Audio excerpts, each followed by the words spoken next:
Conférence 31. Moderne science de l'esprit. Point. Science moderne de l'esprit. Que de choses se rassemblent sous ce drapeau. Que de choses s'y unissent et s'y combattent aussi. C'est un terrain de jeu où voisinent des recherches sérieuses, un peu de savoir, de grands projets, de la vanité et de la sottise, souvent aussi une vaine vantardise et, plus encore, un sens des affaires dépourvu de tout scrupule. À partir de tout ce chaos, il n'est pas rare que fleurisse l'envie ainsi qu'une haine sans borne, laquelle se résout finalement en une perfide soif de vengeance du genre le plus vil. En de telles circonstances, il ne faut naturellement pas s'étonner si de nombreux êtres humains fuient ces agissements extravagants, par crainte d'être empoisonnés, s'ils venaient à entrer en contact avec eux. Ceux-ci n'ont pas, non plus, tellement tort, car d'innombrables adeptes de la science de l'esprit ne montrent, dans leur comportement, vraiment rien de séduisant, encore moins d'attirant. Mais tout en eux exhorte bien davantage tout être humain à la plus grande prudence. Il est étrange que tout le domaine de la prétendue science de l'esprit, souvent confondu par des malveillants ou des ignorants, avec la science des esprits, soit encore aujourd'hui comme une sorte de zone franche, où chacun peut se livrer au meilleur et au pire de lui-même, sans gêne, sans frein et impunément. C'est ce qui est admis. Cependant, les expériences ont déjà très souvent donné à comprendre qu'il n'en est pas ainsi. D'innombrables pionniers en ce domaine, qui avec un savoir seulement imaginaire, furent assez étourdis pour oser au cours de la recherche faire quelques pas en avant, devinrent les impuissantes victimes de leur négligence. Il est simplement triste que toutes ces victimes soient tombées, sans que l'humanité en ait tiré le moindre profit. À vrai dire, chacun de ces cas aurait dû fournir la preuve que le chemin emprunté n'était pas le bon, puisqu'il n'apporte que dommages, voire la perdition. Mais aucune bénédiction. Cependant, avec une étrange opiniâtreté, ces faux chemins sont maintenus et causent toujours de nouvelles victimes. Pour la découverte, au sein de la grandiose création, de chaque minuscule grain de poussière dont l'évidence est reconnue comme un fait nouveau, une immense clameur s'élève et d'innombrables traités sont écrits, qui ne font qu'effrayer les nombreux chercheurs sérieux, parce que le tâtonnement incertain y est nettement perceptible. Toute la recherche effectuée jusqu'ici est en réalité davantage à désigner comme un jeu dangereux, avec fond de bon vouloir. Le domaine de la science de l'esprit, considéré comme zone franche, ne pourra jamais être abordé impunément, aussi longtemps que l'on ne se décidera pas à tenir compte au préalable, des lois spirituelles dans leur pleine ampleur.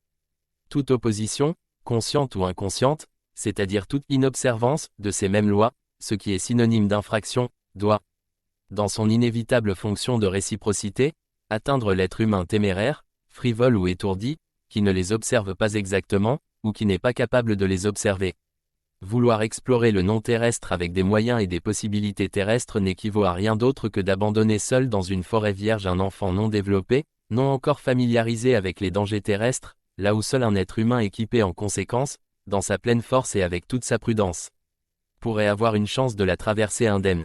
Ainsi en est-il des adeptes de la science spirituelle moderne, avec leurs méthodes de travail actuelles, même lorsqu'ils s'imaginent agir avec la plus grande sincérité et courent réellement de nombreux risques uniquement par amour du savoir, avec l'intention d'aider ainsi les êtres humains à progresser au-delà d'un seuil où, depuis longtemps déjà, ils frappent et attendent. Tels des enfants, ces investigateurs se tiennent, aujourd'hui encore, devant cette limite, impuissants, tâtonnants, ne connaissant pas les dangers qui à tout instant affluent envers eux, ou qui, par leur intermédiaire, peuvent se déverser sur d'autres êtres humains, si leurs essais tâtonnants creusent une brèche dans le mur de protection naturelle, ou bien ouvrent une porte qui, pour beaucoup, devrait de préférence demeurer fermée. Légèreté, ce n'est qu'ainsi que tout cela peut être désigné, et non pas audace, aussi longtemps que ces explorateurs avides de savoir ne sauront pas avec certitude s'ils sont capables de maîtriser, voire plus loin la conférence 35. Le crime de l'hypnose, le cas échéant, sans restriction et immédiatement, tous les dangers pouvant survenir, non seulement pour eux-mêmes, mais aussi pour autrui. Les chercheurs qui s'adonnent à des expériences agissent de la façon la plus irresponsable. Déjà, plusieurs fois, l'attention a été attirée sur le crime de l'hypnose. Les investigateurs, qui ne sachant rien eux-mêmes sinon ils ne le feraient certainement pas, font maintenant des expériences d'un autre genre et commettent, dans la plupart des cas, la faute regrettable de placer d'autres personnes, très sensibles ou médiales, soit dans un sommeil magnétique, soit même hypnotique, pour les rapprocher ainsi des influences, corporellement invisibles, du monde de l'au-delà. Ils espèrent pouvoir ainsi entendre ou observer diverses choses qu'ils n'auraient jamais apprises du sujet de l'expérience en état de veille. Dans au moins 95% des cas, ils exposent ainsi de tels êtres humains à de grands dangers pour lesquels ils ne sont pas encore de taille. Car toute sorte d'assistance artificielle servant à favoriser l'approfondissement est une ligature de l'âme par laquelle celle-ci est contrainte à une sensibilité qui va au-delà de ce que permettrait son développement naturel. La conséquence est que la victime de telles tentatives se trouve soudain, animiquement, dans un domaine en lequel sa protection naturelle lui est dérobée du fait de l'assistance artificielle, ou bien elle n'a pas sa protection naturelle, laquelle ne peut naître que d'un développement intérieur personnel et sain. L'on doit se représenter un tel être humain digne de pitié, dit de façon imagée, comme s'il se trouvait attaché, nu, à un poteau, tel un appât propulsé en terrain dangereux, pour attirer sur lui la vie et l'activité encore inconnues, de là-bas, et même les laisser agir sur lui, tout cela pour pouvoir, en fin de compte, rédiger un rapport ou, pour permettre à d'autres, grâce à sa coopération ou par le don de certains constituants terrestres déterminés de son corps, en rendre visible aux autres les différentes manifestations. Un tel sujet d'expérience, grâce au lien que son corps terrestre doit maintenir avec son âme ainsi poussée, est capable temporairement de rapporter tout ce qui arrive et de le transmettre au spectateur comme s'il était au téléphone. Mais qu'à cette occasion la sentinelle ainsi artificiellement avancée soit attaquée d'une quelconque manière, alors elle ne pourra pas se défendre à cause du manque de protection naturelle, elle est abandonnée sans secours parce qu'elle fut, avec l'aide d'un autre, artificiellement poussée dans un domaine auquel, en fonction de sa propre évolution, elle n'appartient pas encore ou pas du tout. Le prétendu investigateur, cependant, qui par soif de savoir, l'y a poussé, peut tout aussi peu l'aider puisqu'il est lui-même étranger et inexpérimenté là où survient le danger et c'est pourquoi il ne peut rien faire en vue d'une quelconque protection. Ainsi arrive-t-il que les investigateurs deviennent des criminels sans le vouloir et sans pouvoir être attaqués par la justice terrestre. Cela n'exclut pourtant pas que les lois spirituelles exercent avec leur pleine rigueur leur fonction de réciprocité et enchaînent l'investigateur à sa victime. C'est ainsi que maintes personnes soumises à des expériences ont souffert des attaques de matière fine, celles-ci, avec le temps et souvent même rapidement, voire aussitôt, se répercutent sur le corps physique, de sorte qu'il s'ensuit une maladie terrestre ou la mort, sans que le préjudice psychique ait été réparé. Cependant, les observateurs qui se dénomment investigateurs et qui poussent leurs victimes dans des domaines inconnus se tiennent, au cours de telles dangereuses tentatives, dans la plupart des cas, sous une bonne couverture terrestre, grâce à la protection offerte par leur corps et leur conscience diurne. Il est rare qu'ils prennent part simultanément aux dangers encourus par les personnes soumises aux expériences, de telle sorte que ces dangers se transmettent aussitôt à eux-mêmes. Mais lors de leur mort terrestre, au moment de leur passage dans le monde de matière fine, ils doivent, dans tous les cas, par leur enchaînement à leurs victimes, se rendre là où celles-ci furent entraînées, pour pouvoir de nouveau uniquement en commun avec elles, lentement, s'élever. La projection artificielle d'une âme dans un autre domaine ne doit pas toujours être comprise comme signifiant que l'âme sort du corps et, à partir de là, s'envole vers une autre région. Dans la plupart des cas, elle reste tranquillement dans le corps. Par le sommeil magnétique ou hypnotique, elle acquiert seulement une sensibilité anormale, de sorte qu'elle devient réceptive à des influences et à des courants beaucoup plus fins qu'il ne lui serait possible dans son état naturel. Il est évident que, dans cet état antinaturel, la pleine force dont elle disposait autrement n'existe pas comme si elle y avait été amenée par l'évolution intérieure et comme si, de ce fait, elle s'était tenue, ferme et assurée sur ce nouveau terrain plus affiné, en opposant à toutes ces influences une force égale. À cause de ce manque de l'entière force saine, survient, par suite des interventions artificielles, une inégalité qui entraîne forcément des perturbations. La conséquence de tout cela est le trouble inévitable de toutes les intuitions, ce par quoi naissent des déformations de la réalité. La cause des faux rapports, des innombrables erreurs. Ce n'est toujours à nouveau que les investigateurs eux-mêmes qui la produisent du fait de leur assistance nuisible. De là, vient aussi que parmi les nombreux faits explorés, dans le domaine occulte, et qui sont catalogués, beaucoup ne peuvent s'accorder avec une rigoureuse logique. D'innombrables erreurs y sont contenues, qui, jusqu'ici, ne pouvaient encore être reconnues comme telles. En suivant des chemins aussi visiblement faux, il n'est pas possible, maintenant, d'atteindre le plus petit résultat qui puisse apporter, ne serait-ce que dans une faible mesure, profit ou bénédiction pour les êtres humains. En réalité, la seule chose utile aux êtres humains est ce qui les fait évoluer ou tout au moins leur en indique le chemin. Or, dans de telles expériences, c'est ce qui, de prime abord et toujours, fait complètement défaut.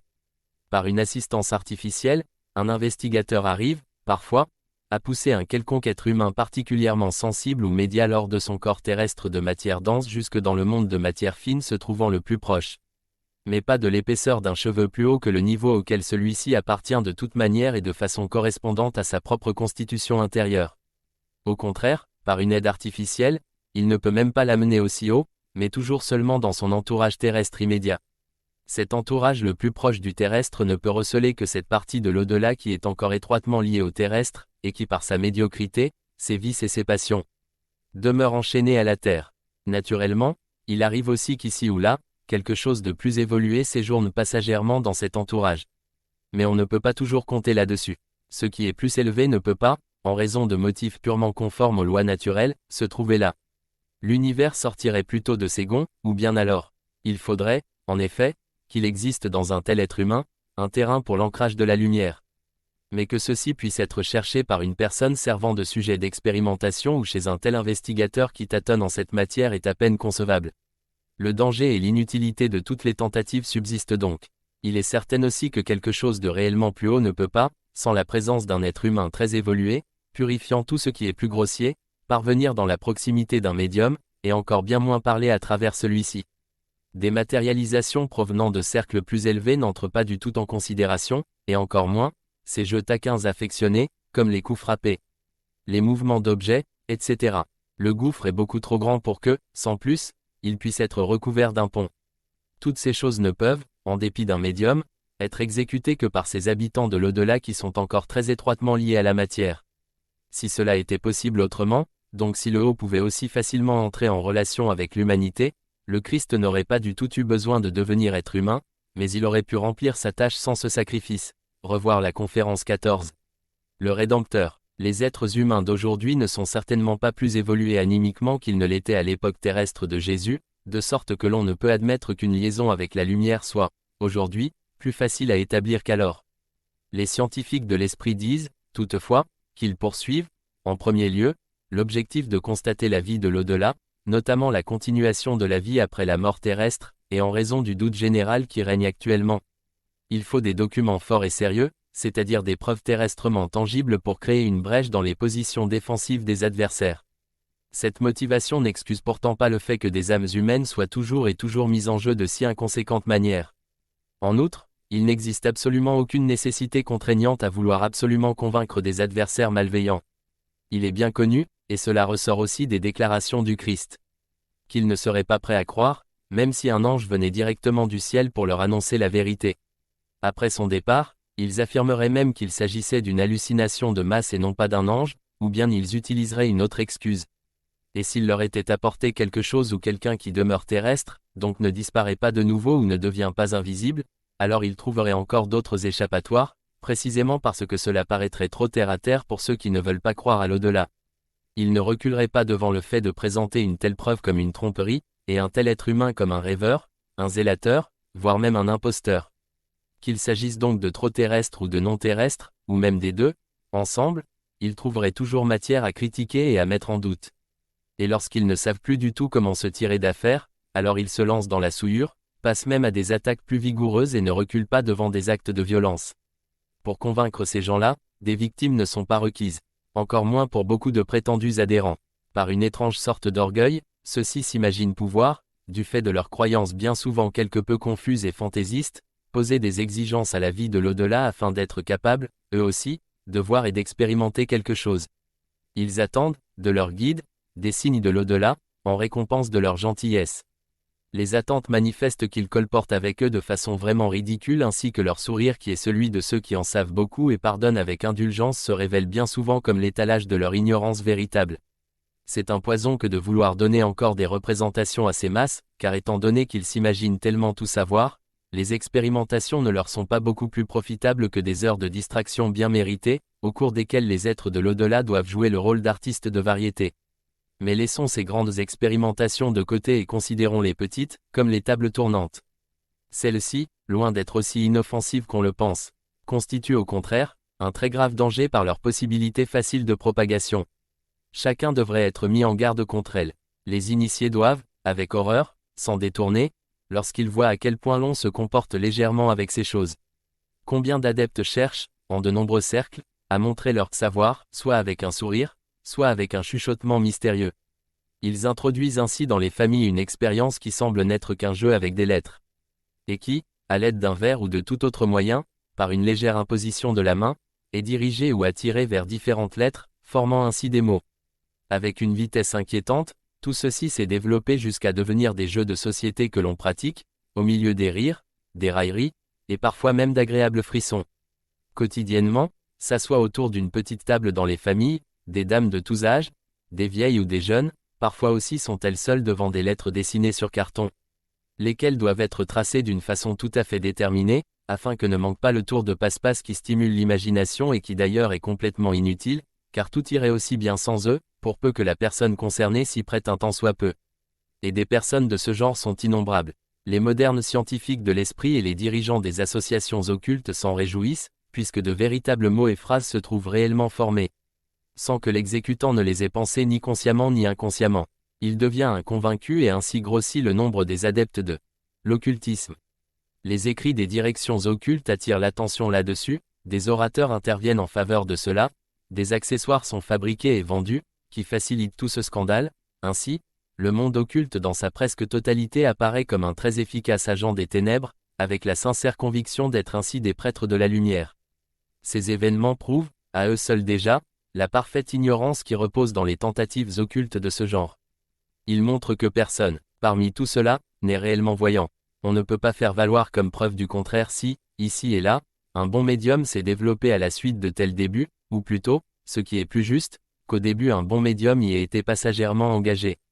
Le peu d'êtres humains qui d'emblée y sont destinés, ont dans leur propre évolution naturelle une toute autre protection qui surveille soigneusement chaque étape et à laquelle les autres n'ont point part. Cette protection n'agit, cependant, qu'en cas d'évolution naturelle, personnelle, sans aucune assistance artificielle. Il est évident que c'est précisément et uniquement dans tout le naturel que repose une protection. Aussitôt qu'intervient la plus minuscule assistance, que ce soit des exercices pratiqués par la personne elle-même ou par d'autres, dans le sommeil magnétique ou l'hypnose, alors cela devient antinaturel et, de ce fait, ne s'accorde plus entièrement avec les lois de la nature, qui seules sont en état d'assurer la protection. Pour peu que s'y joigne encore, en plus, l'ignorance telle qu'elle existe partout en cette époque, alors le malheur est là. Le vouloir seul ne remplacera jamais le pouvoir, lorsqu'il faut agir. Personne ne doit, pourtant, outrepasser son pouvoir. Il n'est évidemment pas exclu que, parmi les centaines de milliers d'êtres humains qui s'occupent avec ces jeux dangereux, il s'en trouve par-ci par-là un qui demeure réellement impuni et qui ait une bonne protection. De même, beaucoup sont atteints de telle manière que, terrestrement, cela demeure encore imperceptible, mais ce n'est qu'après leur passage de l'autre côté qu'ils doivent, soudain, reconnaître effectivement quelle sottise ils ont commise. Mais il y en a aussi beaucoup qui supportent, de ce fait, un préjudice déjà terrestrement visible, même si, au cours de leur vie terrestre, ils ne parviennent jamais à la reconnaissance de la cause véritable. Pour cette raison, le processus qui se déroule sur le plan de la matière fine et celui du spirituel au cours de ces amusements doit enfin être une fois expliqué. Il est tout aussi simple que l'est toute chose dans la création et nullement compliqué, toutefois, plus difficile que beaucoup ne se l'imaginent. Telle est la Terre présentement. Les ténèbres ont pris le dessus sur toute la matière à cause du vouloir de l'humanité, elles se tiennent donc dans toute la matière aussi à l'aise que sur leur propre terrain qui leur est familier et peuvent donc ainsi s'achever entièrement dans la matière. Elles y sont donc dans leur élément et combattent sur un sol connu d'elles. De ce fait, pour le moment, elles se montrent supérieures à la lumière en tout ce qui est matière, c'est-à-dire la matière dense. La conséquence en est que, dans toute la matière, la force des ténèbres est plus grande que celle de la lumière. En outre, au cours de ces amusements comme les tables tournantes et autres, la lumière, donc tout ce qui est élevé, n'entre absolument pas en considération. Nous pouvons, tout au plus, parler du mal, donc des ténèbres, et du mieux, donc du plus clair. Dès lors, lorsqu'un être humain utilise une table, un verre ou d'une façon générale, un objet quelconque de matière dense, alors il va se placer, de ce fait, sur le terrain de combat familier aux ténèbres, un terrain que tout le ténébreux désigne comme son bien propre.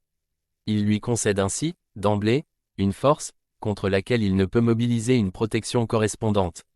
Observons donc une occupation spiritiste ou seulement un jeu de société avec la table et suivons-en les processus spirituels ou plutôt les processus de matière fine. Si, un être humain ou plusieurs s'approchent d'une table avec l'intention d'entrer en relation, par son intermédiaire, avec des êtres de l'au-delà afin de pouvoir former des signes et des mots par des coups qu'ils frappent, ou, ce qui est plus habituel, en faisant bouger la table, cette liaison avec la matière attire, en premier lieu et simultanément, les ténèbres, lesquelles procèdent aux communications. Avec beaucoup d'adresse, les êtres de l'au-delà utilisent souvent des paroles ronflantes. Et comme ils peuvent facilement lire les pensées des humains, ils tentent d'y répondre dans le sens voulu par ces derniers, mais lors de questions sérieuses, ils les induisent toujours en erreur et cherchent, ainsi que cela arrive trop souvent, à les placer, peu à peu, sous leur influence devenant toujours plus forte et ainsi, lentement mais sûrement, les entraîner vers le bas. Ce faisant, ils laissent très doucement ces égarés dans la croyance qu'ils progressent vers le haut. S'il vient alors, peut-être au début, ou dans une occasion propice, un parent ou un ami trépassé qui parle par l'intermédiaire de la table, ce qui arrive très souvent, la tromperie est encore plus facile à réaliser. Les participants reconnaîtront qu'il doit réellement s'agir d'un ami qui se manifeste et ils croiront alors que c'est toujours lui, lorsque quelques propos viendront par l'intermédiaire de la table, et que le nom du décédé connu est désigné comme étant l'auteur. Mais ce n'est pas le cas. Non seulement les ténèbres, toujours à l'affût, utilisent adroitement ce nom pour donner à leur mystification une apparence qui soit aussi crédible que possible et gagner la confiance des questionneurs, mais cela va même si loin qu'un ténébreux intervient au milieu d'une phrase commencée par l'ami réel et l'achève intentionnellement avec un sens faussé. Il se produit alors le fait à peine connu selon lequel deux êtres participent à la formulation d'une seule et même phrase énoncée de façon homogène et bien enchaînée. D'abord le véritable ami, tout à fait clair, donc plus pur, puis l'être ténébreux malveillant et cela, sans que le questionneur ne remarque quoi que ce soit. Les conséquences en sont faciles à imaginer. Le participant confiant est trompé et ébranlé dans sa foi.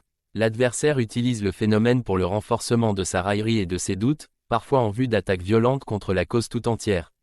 Mais en réalité, ils ont tort tous les deux, ce qui doit être attribué uniquement à l'ignorance qui règne encore en tout ce domaine. Le processus se déroule pourtant avec un parfait naturel, un ami réel, plus clair, vient à la table pour répondre aux désirs du questionneur et se manifester à lui. Si un être ténébreux s'interpose, alors cet être plus clair doit s'en écarter, puisque le plus sombre peut, du fait de la matière de la table servant d'intermédiaire, déployer une force plus grande, parce que tout le matériel constitue pour le moment le domaine proprement dit des ténèbres. La faute, c'est l'être humain qui la commet, en choisissant le matériel et en créant ainsi, d'emblée, un terrain inégal. Ce qui est dense, lourd, donc sombre, se tient déjà plus proche de la matière dense lourde que ce qui est lumineux, pur, plus léger et a, du fait de la liaison plus étroite, un plus grand déploiement de force. Mais, d'un autre côté, le plus clair, qui peut encore se manifester par l'intermédiaire du matériel, possède toujours lui aussi, une densité qui l'en approche à un certain degré, sinon une liaison avec la matière en vue d'une quelconque manifestation ne serait plus du tout possible. Cela suppose, en soi, un rapprochement de la matière, lequel, à son tour, entraîne avec lui la possibilité d'une souillure, aussitôt que la liaison est établie par la matière, avec les ténèbres. Pour éviter ce danger, il ne reste rien d'autre à faire au plus clair qu'à se retirer rapidement de la matière, donc de la table, ou d'un autre accessoire, aussitôt qu'un ténébreux s'en saisit, afin d'éliminer le maillon intermédiaire, qui constituerait un pont jeté au-dessus du gouffre naturel servant de séparateur et de protection. Dans de tels cas, il n'est pas possible d'éviter que dans l'au-delà, l'être humain exécutant ses expériences par l'intermédiaire de la table soit abandonné aux influences inférieures. Par son propre comportement, il n'a, par ailleurs, pas voulu autre chose, car l'ignorance des lois ne peut pas, ici non plus, le protéger. Ces faits éclairciront bien des choses qui demeuraient jusqu'alors inexplicables, de nombreuses contradictions énigmatiques trouveront leur solution et il faut aussi espérer que, dorénavant, de nombreux êtres humains ne toucheront plus à un jouet aussi dangereux. On pourrait décrire, de façon tout aussi détaillée, les dangers que comportent toutes les autres expériences et qui sont beaucoup plus grands et plus intenses. Cependant, que cela soit, avec ces faits les plus usuels et les plus répandus, provisoirement considérés comme faits. Seul un autre danger doit encore être mentionné, par ce genre de questions et de demandes de réponses et de conseils. Les êtres humains tombent dans l'indécision et dans la dépendance, le contraire de ce que la vie terrestre a comme but. Le chemin est faux dans toutes les directions. Il n'apporte que dommages et aucun profit. Cela équivaut à ramper sur le sol où l'on court le danger de rencontrer à tout moment une répugnante vermine, de gaspiller ses forces et, pour finir, par succomber, en route, épuisé. Pour rien, mais avec ce « vouloir investiguer », un grand préjudice est aussi infligé aux êtres de l'au-delà.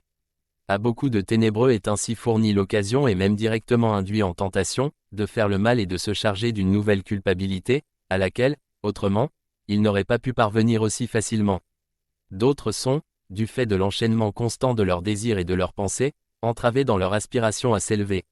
À l'observation claire de ce genre de recherche, il apparaît une sorte d'entêtement puéril, imprégné d'un égoïsme si totalement dépourvu d'égard et en même temps si lourd d'eau, que l'on doit se demander, en hochant la tête, comment il est possible, de façon générale, que quelqu'un veuille ouvrir au public un domaine dont il ne connaît lui-même, en réalité, pas la largeur d'un pied. C'est une faute également que cette recherche ait lieu devant le grand public. Cela donne la voie libre aux fantaisistes et aux charlatans rendant à l'humanité toute confiance difficile. En aucun autre domaine, cela ne s'est déjà produit. Toute investigation dont le plein succès est aujourd'hui reconnu a, auparavant, Au cours de la recherche, connut de nombreux échecs. Mais on ne laissa pas le public y participer, car il se lassait, avec le temps, perd tout intérêt. La conséquence en est que, lors de la découverte finale de la vérité, la force principale de l'enthousiasme bouleversant et décisif aurait été perdue auparavant. L'humanité n'est plus capable de se ressaisir avec cette jubilante allégresse qui entraîne tout par sa conviction. Les revers subis, lors de la reconnaissance des faux chemins, deviennent des armes acérées dans les mains des nombreux ennemis. Avec le temps, ils peuvent inspirer une telle méfiance à des centaines de milliers d'êtres humains que ces malheureux, lors de l'irruption de la vérité, ne voudront plus sérieusement l'examiner, par pure crainte d'une nouvelle déception. Ils se ferment les oreilles, qu'ils auraient autrement tenues ouvertes et gaspillent ainsi, le dernier laps de temps, qui aurait encore pu leur donner l'occasion de s'élever vers la lumière. Ainsi les ténèbres ont-elles alors obtenu une nouvelle victoire. Le remerciement, elles peuvent le donner à ces chercheurs qui leur ont tendu les mains et qui, volontiers, s'élancent fièrement comme guides des modernes sciences de l'esprit. Conférence 32. Faux chemin. Point. À peu d'exceptions près, les êtres humains se trouvent dans une erreur sans borne et qui leur est extrêmement funeste. Dieu n'a pas besoin de leur courir après ni de les supplier de croire à son existence. Ses serviteurs n'ont pas davantage été envoyés pour les exhorter continuellement à ne jamais renoncer à lui. Ce serait, en effet, réellement ridicule. C'est une dépréciation et un avilissement de la sublime divinité que de penser ainsi et de s'attendre à de telles choses. Cette conception erronée provoque de grands dommages. Elle est nourrie par le comportement de nombreux pasteurs d'âme, réellement sincères, qui, en un réel amour de Dieu et des êtres humains, tentent sans cesse de convertir, de convaincre et de gagner à l'Église, des êtres humains exclusivement orientés vers le terrestre. Tout cela ne fait que contribuer à accroître démesurément la présomption de l'être humain à l'égard de son importance qui est déjà assez grande sans cela et à donner finalement à bon nombre d'entre eux l'illusion qu'il faille les supplier de vouloir le bien. De là aussi, l'attitude singulière du plus grand nombre des croyants, qui se présentent beaucoup plus comme des exemples rebutants que comme des modèles. Des milliers et des milliers d'entre eux éprouvent une satisfaction intime, un sentiment élevé dans cette conviction qu'ils croient en Dieu, qu'ils exécutent leurs prières avec tout le sérieux qu'ils doivent y apporter, et qu'ils ne causent pas intentionnellement de préjudice à leur prochain. Dans cette élévation intérieure, ils ressentent une certaine récompense pour le bien accompli, un remerciement de Dieu pour leur obéissance, ils ressentent une liaison avec Dieu, auquel ils pensent aussi parfois avec un certain frisson sacré qui provoque en eux ou leur laisse un sentiment de béatitude, dont ils jouissent avec bonheur. Mais, ces foules de croyants font fausse route. Ils vivent heureux de l'illusion créée par eux-mêmes et qui les fait se compter inconsciemment parmi ces pharisiens qui apportent leur petite offrande avec un réel. Mais faux sentiment de gratitude, Seigneur, je te remercie de ne pas être comme cela. Cela n'est pas exprimé en réalité, pas plus que pensé, mais en leur fort intérieur, le sentiment d'élévation n'est rien de plus que cette inconsciente prière de gratitude que le Christ aussi dénonçait déjà comme fausse. L'élévation intérieure n'est, en de tels cas, rien d'autre que le déclenchement d'une autosatisfaction produite par la prière ou par des pensées voulues bonnes. Ceux qui se désignent comme humbles sont, en réalité, la plupart du temps, très éloignés d'être humbles. Cela exige souvent de devoir se surmonter que de parler à de tels croyants. Jamais, au grand jamais, ils n'atteindront, avec une telle disposition, la félicité qu'ils s'imaginent, assurément, déjà possédée. Puissent-ils prendre garde à ne pas se perdre complètement dans leur orgueil spirituel, qu'ils considèrent comme de l'humilité. Beaucoup de ceux qui à présent sont encore complètement incroyants entreront plus facilement dans le royaume de Dieu que toutes ces foules avec leur présomptueuse humilité. Elles ne se présentent pas devant Dieu en priant simplement, mais au contraire, en exigeant indirectement qu'il les récompense pour leurs prières et leurs paroles pieuses. Leurs suppliques sont des exigences, leur façon d'être, de l'hypocrisie.